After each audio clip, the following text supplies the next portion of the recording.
ವಿಟ್ಲಾಪುರ ಭವನ ರಸ್ತೆಯ ಎರಡು ಬದಿಯಲ್ಲಿ ನಡೆಯುತ್ತಿದ್ದ ಸಂತೆಯ ಒಂದು ಬದಿಯನ್ನು ಪಟ್ಟಣ ಪಂಚಾಯತ್ ನಿಗದಿಪಡಿಸಿದ ಸ್ಥಳಕ್ಕೆ ವ್ಯಾಪಾರಿಗಳ ವಿರೋಧದ ನಡುವೆಯೂ ಸ್ಥಳಾಂತರ ಮಾಡಲಾಯಿತು.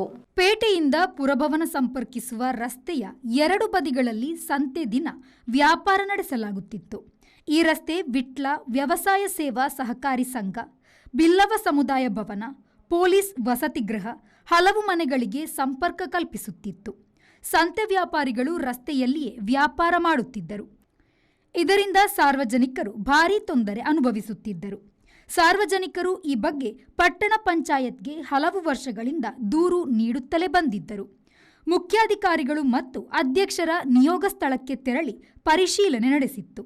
ಪಟ್ಟಣ ಪಂಚಾಯತ್ ಅಧೀನದ ಪುರಭವನದ ಹಿಂಭಾಗದಲ್ಲಿರುವ ಖಾಲಿ ಜಾಗಕ್ಕೆ ಶಿಫ್ಟ್ ಮಾಡಲಾಗುವುದು ಎಂದು ವಿಟ್ಲ ಪಟ್ಟಣ ಪಂಚಾಯತ್ ಮುಖ್ಯಾಧಿಕಾರಿ ಕರುಣಾಕರ ವೀರವರು ಸೂಚನೆ ನೀಡಿದ್ದರು. ರಸ್ತೆ ಬದಿಯಲ್ಲಿ ನಡೆಯುತ್ತಿದ್ದ ವಾರದ ಸಂತೆಯನ್ನು ಇದೇ ರಸ್ತೆಗೆ ತಾಗಿಕೊಂಡಿರುವ ಪಟ್ಟಣ ಪಂಚಾಯತ್ ಅಧೀನದ ಪುರಭವನದ ಹಿಂಭಾಗದಲ್ಲಿರುವ ಖಾಲಿ ಜಾಗದಲ್ಲಿ ವಾರದ ಸಂತೆ ನಡೆಸಲು ಗುರುತಿಸಲಾಗಿತ್ತು. ಮಂಗಳವಾರ ಬೆಳ್ಳಂಬೆಳಗ್ಗೆ ಆಗಮಿಸಿದ ಮುಖ್ಯಾಧಿಕಾರಿ, ಪೊಲೀಸರು, ಸಿಬ್ಬಂದಿಗಳು ಸಂತೆಯನ್ನು ತೆರವುಗೊಳಿಸಲು ಸೂಚಿಸಿದರು. ಇದಕ್ಕೆ ತರಕಾರಿ ವ್ಯಾಪಾರಿಗಳು ವಿರೋಧವನ್ನು ವ್ಯಕ್ತಪಡಿಸಿದರು.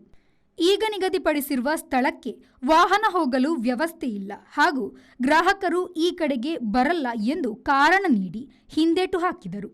ಸ್ಥಳದಲ್ಲಿ ಕೆಲ ಹೊತ್ತು ಮಾತಿನ ಚಕಮಕಿಯು ನಡೆದಿದೆ. ಬೊಕ್ಕಲ ನಿಗ್ಲೆ ತೊಂದರೆ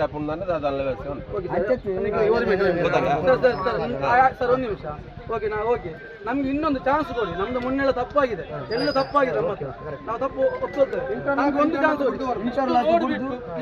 ಬಿಟ್ಟು ಎಲ್ಲ ಯಾವ್ದಾದ್ರು ಒಂದು ಸಮಸ್ಯೆ ಅಲ್ಲ, ಒಂದು ಚಾನ್ಸ್ ಕೊಡಿ. ನಾವು ಒಪ್ಕೊಳ್ತೇವೆ, ನಮ್ಗೆ ತಪ್ಪಾಗಿದೆ. ನಾವು ಹೇಳ್ತೀವಿ. ನೀವು ಹೇಳಿದ 2 ವಾರ, ನಮ್ದು ಇನ್ನು ಎಷ್ಟು ಸಮಸ್ಯೆ. ಪಟ್ಟಣ ಪಂಚಾಯತಿ ಅಧ್ಯಕ್ಷ ಕರುಣಾಕರ ನಾಯ್ತೊಟ್ಟು ಮತ್ತು ಸದಸ್ಯರು ಆಗಮಿಸಿ ಮಾತುಕತೆ ನಡೆಸಿ ಪಂಚಾಯತ್ ತೀರ್ಮಾನಕ್ಕೆ ಎಲ್ಲರೂ ಬದ್ಧರಾಗಬೇಕು ಎಂದು ಮನವಿ ಮಾಡಿದರು. ಕೊನೆಯಲ್ಲಿ ಒಂದು ಬದಿಯಲ್ಲಿ ವ್ಯಾಪಾರ ಮಾಡುವವರನ್ನು ಖಾಲಿ ಜಾಗಕ್ಕೆ ಸ್ಥಳಾಂತರ ಮಾಡಲಾಯಿತು. ಅದಲ್ಲದೆ ಇನ್ನೊಂದು ಬದಿಯಲ್ಲಿ ವ್ಯಾಪಾರ ಮಾಡುವವರು ರಸ್ತೆಯನ್ನು ಬಿಟ್ಟು ಅಂಗಡಿ ಇಡುವಂತೆ ಖಡಕ್ ಸೂಚನೆ ನೀಡಲಾಯಿತು. ಮುಂದಿನ ದಿನಗಳಲ್ಲಿ ಸಾರ್ವಜನಿಕರಿಗೆ ತೊಂದರೆ ಆಗುವ ದೂರುಗಳು ಬಂದರೆ ಕ್ರಮ ಕೈಗೊಳ್ಳಲಾಗುವುದು ಎಂದು ಎಚ್ಚರಿಕೆ ನೀಡಲಾಯಿತು. ಈ ಸಂದರ್ಭ ಪಟ್ಟಣ ಪಂಚಾಯಿತಿ ಅಧ್ಯಕ್ಷ ಕರುಣಾಕರ ನಾಯ್ತೊಟ್ಟು, ಸ್ಥಾಯಿ ಸಮಿತಿ ಅಧ್ಯಕ್ಷ ರವಿಪ್ರಕಾಶ್, ಸದಸ್ಯರಾದ VKM Ashraf, Arun M Vitla, Jayanta CH ಉಪಸ್ಥಿತರಿದ್ದರು. ಮೊಹಮ್ಮದ್ ಆಲಿ, ವಿ4 ನ್ಯೂಸ್, ವಿಟ್ಲ.